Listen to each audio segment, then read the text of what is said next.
Hey everyone, PJOP here with another Sermon on Two Wheels where I reflect on life, faith, and our identity in Christ, all while riding my bike.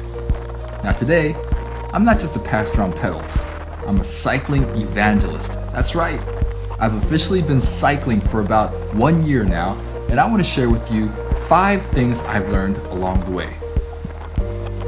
Now, if you're a hardcore cyclist, you might laugh at my rookie stories, but if you're someone who's thinking about getting into cycling, or you just started and you're wondering what's ahead, this video is for you. So let's jump right in. Here are 5 things I've learned after 1 year of cycling. Ready? So here's number 1. Equipment matters. I'll just say it straight. Equipment matters. Now, don't get me wrong. I love my bike. She's my baby. A good gravel bike that's carried me faithfully. I ride her 2 or 3 times a week. I've gone cross country in Korea from Incheon all the way down to Busan on this very bike. That's over 600 kilometers of pure adventure, and she never let me down. But here's the thing. There are moments when I'm flying down the bike trail, wind in my face, legs pumping hard, and I think, man, I'm killing it. Then out of nowhere, some rider on a sleek, feather-light carbon machine blows past me like I'm standing still. I mean, I can't imagine that they're that much stronger than me because honestly, I'm a pretty strong rider if I do say so myself. No, it must be the bike. You know, the frame, the weight, the wheels, the aerodynamics. Their ride just glides in a way mine doesn't. And I'll admit it, sometimes I get jealous. Sometimes I wish I had the money for a faster, more expensive bike with all the perks. Then I'd be the one zipping around leaving others in the dust. But for now, I'm sticking with my gravel baby because she's solid, reliable, and she's mine. Which leads me to lesson number 2. Equipment doesn't matter as long as you're having fun. Now, I know what you're thinking. Wait, didn't you just say equipment matters? Well, yes and no. Because here's the second lesson I've learned. Equipment doesn't matter, at least not if you're just out there having fun. I still remember when I first started riding last year. I didn't even have my own bike. I borrowed my 14-year-old daughter's hybrid bike. It wasn't built for long distances, the gears were clunky, the tires weren't fast, but you know what? It was amazing. I discovered so many new bike paths on that thing. And then I got this secondhand bike for free. And let me tell you, it really sucked. The brakes squealed, the frame rattled, and shifting gears was like trying to solve a Rubik's Cube, blindfolded. But I didn't care. I was just happy to ride. Cycling gave me freedom. And even with the cheapest, crummiest setup, I was grinning ear to ear. Now, I'm grateful for my current gravel bike. She's a big step up and she makes rides more enjoyable. But at the end of the day, it's not about having the flashiest gear. It's about the joy of riding. Until I win the lottery, I'll keep loving what I've got. So here's the paradox.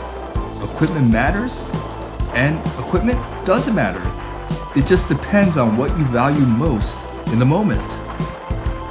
By the way, if you're enjoying this ride and these reflections, don't forget to hit that like button and subscribe to the channel.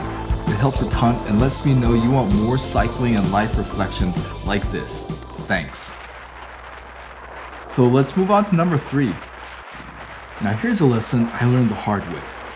You get what you pay for. In the beginning, I didn't want to spend money. Cycling already felt really expensive, so I scrounged for the cheapest gear I could find. The cheapest helmet, the cheapest jersey, the cheapest pump, the cheapest water bottle. And here's what happened. I ended up paying again for the same stuff, only better versions because the cheap stuff sucked. The $15 helmet, it was uncomfortable and the strap broke in like a month. The cheap jersey, the material was so thick and it didn't breathe through the hot and humid air. The bargain pump, it didn't pump air into the tires, or it took forever. The water bottle leaked all over my backpack. You know, I even got a cheap bicycle camera mount, and then I hit a bump and it snapped, tossing my camera to the ground and eventually scratching the lens. Now that was a really costly lesson. And so I learned quickly that in cycling, some things are worth the investment. That doesn't mean you need to buy the most expensive stuff, but at least buy something decent. Because in the long run, buying cheap ends up costing you more in money, in time, and in frustration. So now when I'm choosing gear, I think about longevity. Will it last? Will it hold up on a long ride? Will it actually make the experience better? Because if it does, it's worth the extra few bucks. Cycling taught me that it's not just about saving money, it's about valuing your time, your safety, and your enjoyment. Now here's lesson number 4. This is something I didn't expect, but I really like riding solo. Now don't get me wrong, group rides are fun, but there's something about heading out on my own that's really special. When I ride solo, I get to set my own pace. I don't have to keep up with anyone. I can push hard when I feel strong or ease up when I just want to cruise. I can stop whenever I want to snap a photo, grab a coffee, or just admire the scenery. More than that, solo rides give me space to think and reflect. Now, some of my best ideas for sermons, for videos, even just for life, have come while pedaling alone. It's like therapy on 2 wheels. I know for some people, the idea of riding alone for hours might sound boring or even scary, but for me, it's freeing. It's like the road becomes a place of prayer, reflection, and peace. But now comes lesson number 5 for the day. Although I like to ride solo, I also love being part of the cycling fraternity. Yeah, I love being part of this fraternity, man. It's fun to say, I'm a cyclist. That word connects you to a whole new world of people. People who understand the joy of the ride, the pain of the climb, and the thrill of the descent. When I'm out on a rural road and I pass another cyclist, I love giving a little wave and nod. It's like saying, hey man, we're in this together. And when I see someone's bike or their helmet or their kit, I admire it because I know the thought and passion behind those choices.